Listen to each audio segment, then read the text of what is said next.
How's it going, everybody? It's the boys from the Daily Line. That's Michael Jenkins. I'm Tim Murray. The NBA draft is here.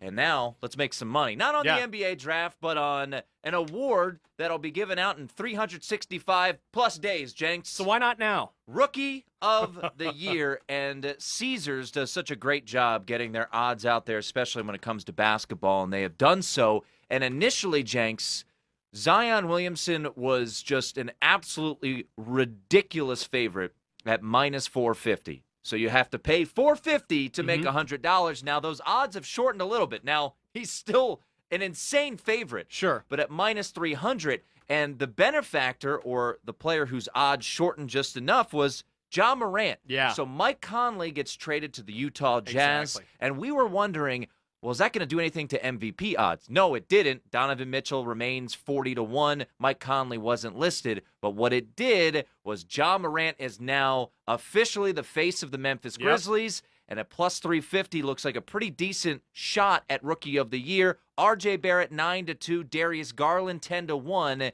And then here's the interesting wrinkle. Field is at 10-1.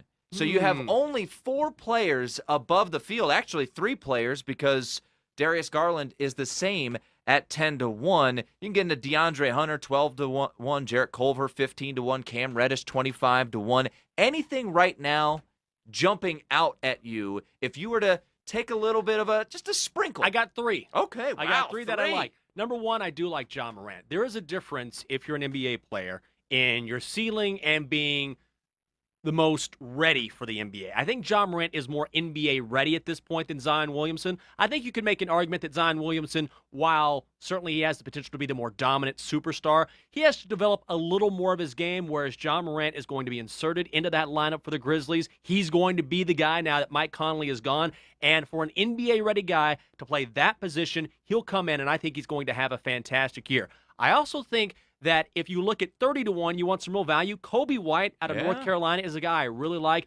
You know, he's so quick, and I think the pace of the NBA, which is quicker than college, will actually help him and benefit him. He's got some weaknesses, but at 30-1, I like his game. If he gets drafted by the right team. And I think Phoenix, look, we're taping this on Thursday, folks, so if you're watching it over the weekend, but I think Kobe White going to Phoenix would be a great spot. You know, that depends on where he goes. DeAndre Ayton there, so that could be an interesting spot, and I think there's some value there at 30-1.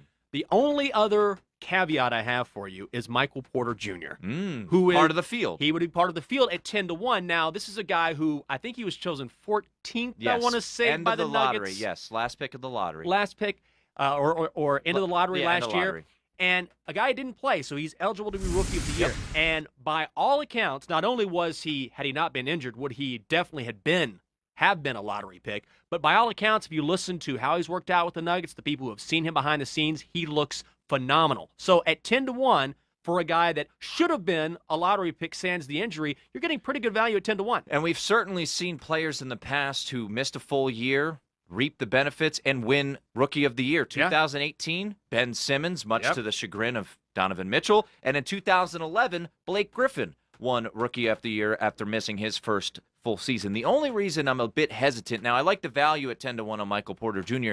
He plays on a really good team. Yeah, really good team. So you've got Nikola Jokic, who has good odds to win MVP. You've got your man crush, Jamal Murray. Yeah. So, you know, the interesting thing about Zion for me is, while he's going to be, and I expect him to be very, very good his rookie year and have a great career, I think similar to Michael Porter Jr. Now, the Pelicans, I'm not comparing them to the Nuggets, but hear me out on this. They have Drew Holiday. They have Lonzo Ball. They have Brandon Ingram. So they have talent already around him. So how much, as great as he is, I just don't think those odds right now, I don't think he's a slam dunk for Rookie of the Year. I like Ja Morant at plus 350.